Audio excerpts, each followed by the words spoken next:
Hello everyone on Jin Dui Kwong's YouTube channel. Every day we will upload a video answering the questions and concerns of students during their participation in our courses.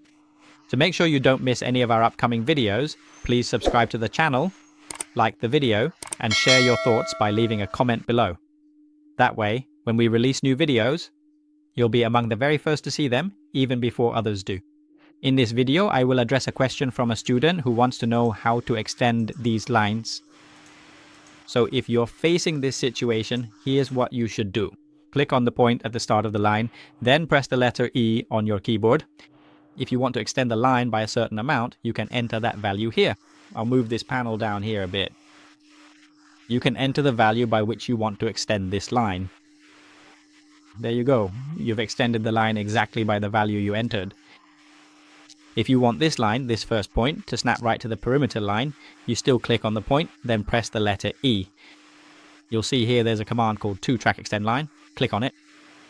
Then a dialog box will appear asking if you want to create a point at the end of this line. If you want to create a point at the end of the line, you can click yes and close this window. So now you know how to extend the inner boundary line. Goodbye everyone. See you in the next tutorials.